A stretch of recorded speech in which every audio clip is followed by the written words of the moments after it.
Next हमें जो बात करनी है वो है हेलो एल्केन यानी आरएक्स के भौतिक गुणधर्मों के बारे में। भौतिक गुणधर्म के बारे में इसमें हमें कौन कौन से भौतिक गुणधर्म पढ़ने हैं। पहला भौतिक गुणधर्म जो है वो है भौतिक अवस्था, यानी हेलो एल्केन किस अवस्था में पाए जाते हैं उसके बारे में पढ़ना है। दूसरा भौतिक गुणधर्म जो है वो है क्वथनांक, क्वथनांक के बारे में पढ़ना है। तीसरा भौतिक गुणधर्म है वो है विलेयता, उसके बारे में पढ़ना है। चौथा भौतिक गुणधर्म है वो है घनत्व। तो हेलो एल्केन के अंदर हमें इन चार भौतिक गुणधर्मों का अध्ययन करना है। इन चार भौतिक गुणधर्मों में से जहाँ से प्रश्न आने की संभावना है वो मुख्य रूप से ये दो है। इन दो में से 100% जो है 2 नंबर का एक क्वेश्चन आता है। और ये सारे के सारे कॉन्सेप्ट जो है, ये सारे के सारे गुणधर्म जो है एक ही कॉन्सेप्ट पर, एक ही अवधारणा पर चलते हैं। तो हम बात करेंगे आज इन सभी भौतिक गुणधर्मों के बारे में। पहला भौतिक गुणधर्म जो पढ़ेंगे वो है भौतिक अवस्था। अब भौतिक अवस्था के बारे में बात करें तो ये कह सकते हैं कि सभी आरएक्स मतलब हेलो एल्केन रंगहीन एवं द्रव अवस्था में पाए जाते हैं। अवस्था में पाए जाते हैं।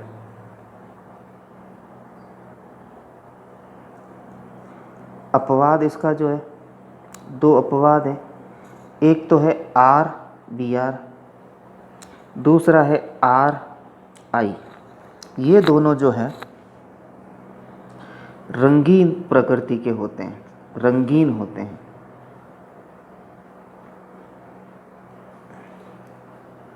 रंगीन प्रकृति के होते हैं।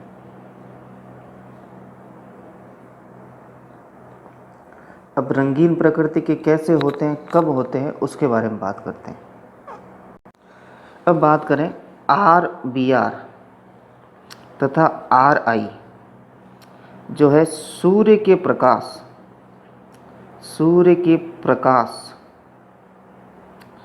के संपर्क में आते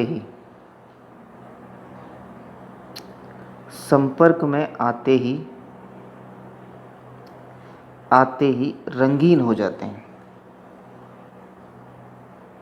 रंगीन हो जाते हैं। अब ये रंगीन क्यों होते हैं, इनका कारण देखना है। कारण इनका ये है, जैसे मैंने RI को सूर्य के प्रकाश के अंदर रखा तो इसके दो अणु हैं लिए हमने। क्या होगा, ये दो अणु इस प्रकार से टूट जाएंगे तो दो आपस में R जुड़ जाएंगे और दो I2 जुड़ जाएंगे।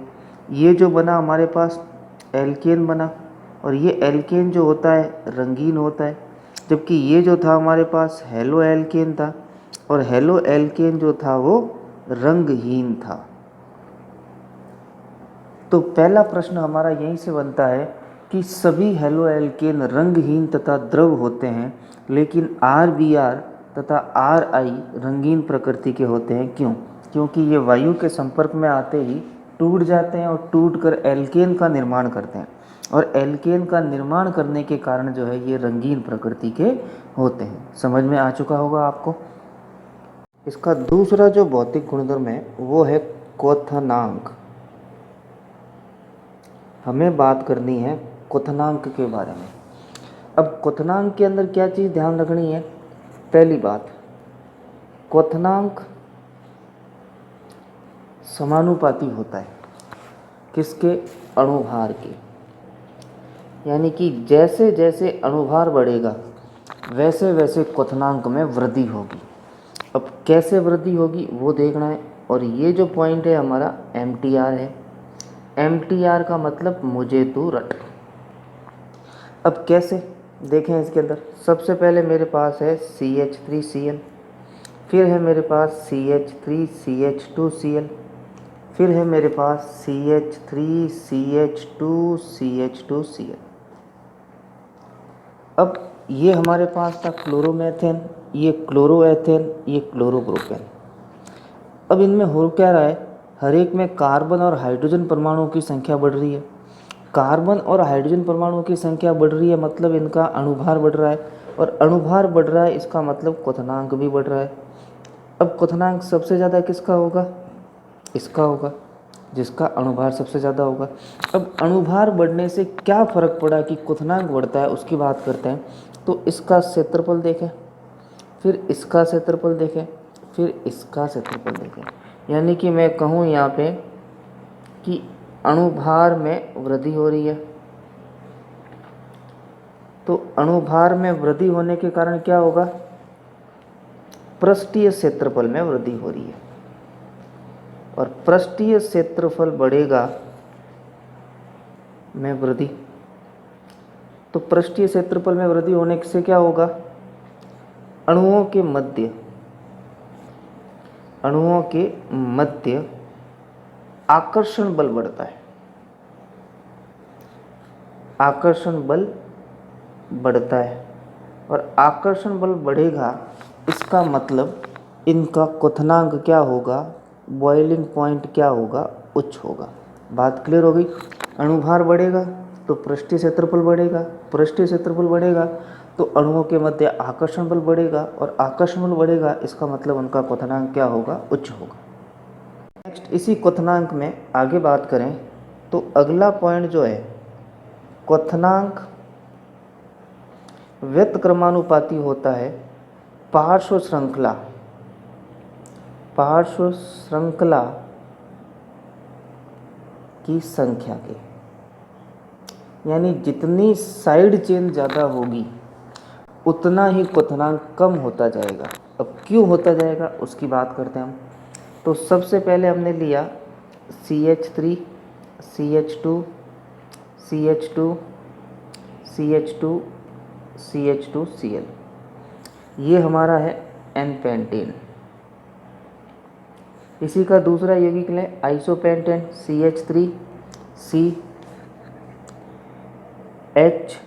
CH, और ये CH यहाँ पे लगा दिया हमने एक CH3, ये Cl, और ये CH2 और ये CH2, ये है हमारा आइसोपेंटेन।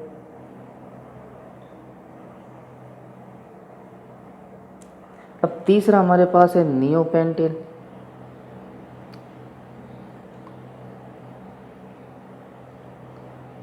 अब इसको ध्यान से समझो। इसमें देखा जाए एक भी साइड चेन नहीं है, इसमें एक साइड चेन है और इसमें दो साइड चेन है।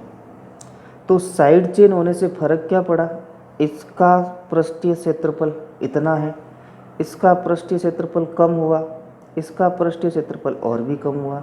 यानी कि जैसे जैसे साइड चेन या पार्श्व श्रृंखला बढ़ती है वैसे वैसे पृष्ठीय क्षेत्रफल में कमी आती है, और पृष्ठीय क्षेत्रफल में कमी आएगी इसका मतलब क्या होगा, जो है आकर्षण बल अणुओं के मध्य कम होगा, और आकर्षण बल जब कम होगा इसका मतलब क्या हुआ, उनका क्वथनांक क्या हो जाएगा, निम्न हो जाएगा। यानी कहने का मतलब सबसे ज़्यादा क्वथनांक किसका होगा, N का, फिर किसका होगा, आइसो का, और फिर किसका होगा, नियो का।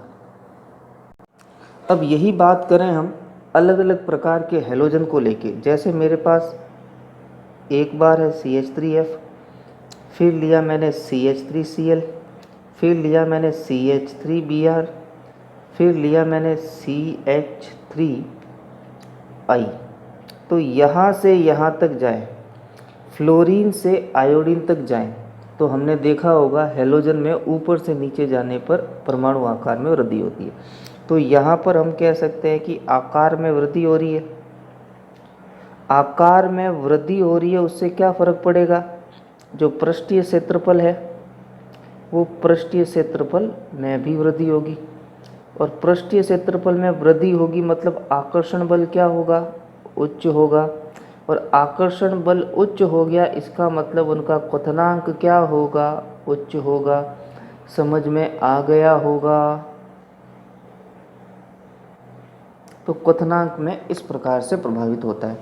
नेक्स्ट बात करें हम इसके अंदर अब बोर्ड परीक्षा में एक जो प्रश्न पूछा गया है कि ऑर्थो क्लोरोबेंजीन, मेटा क्लोरोबेंजीन और तीसरा है पैरा क्लोरोबेंजीन।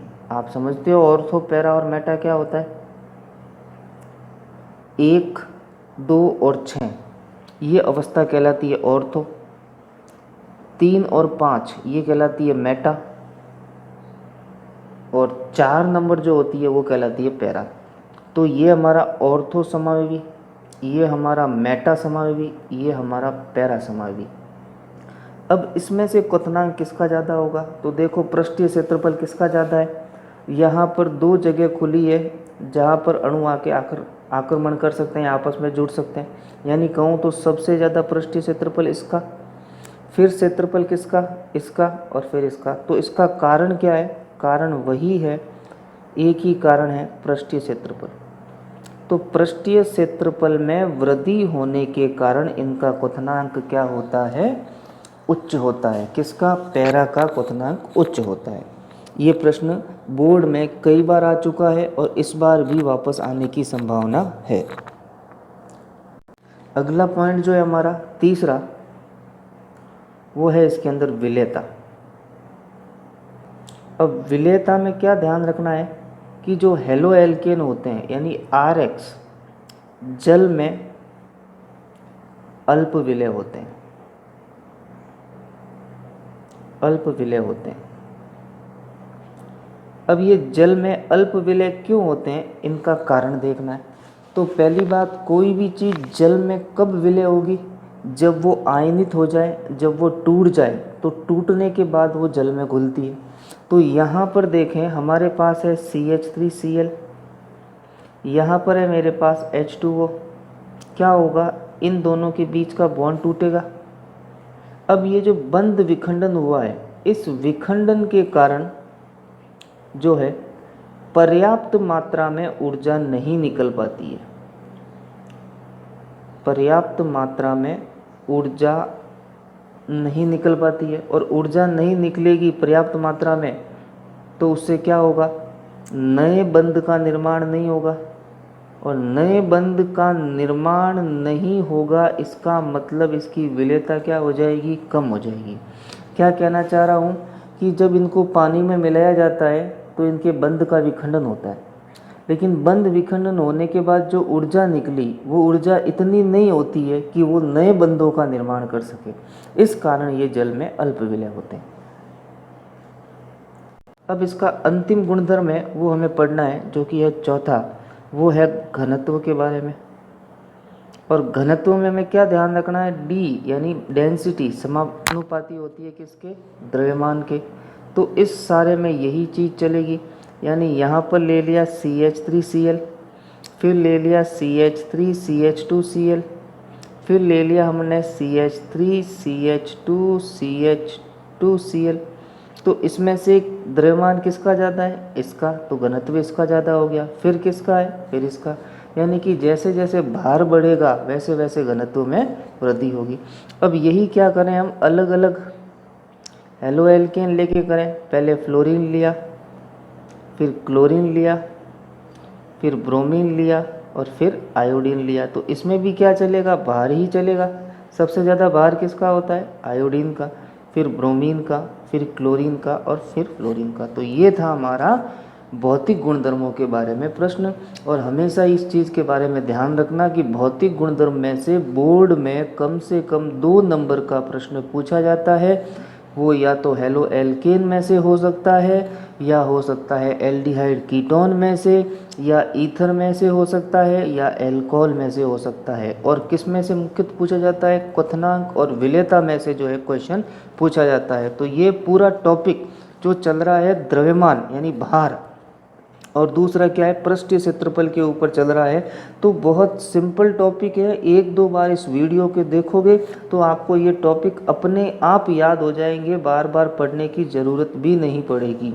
आज के लिए इतना ही, धन्यवाद।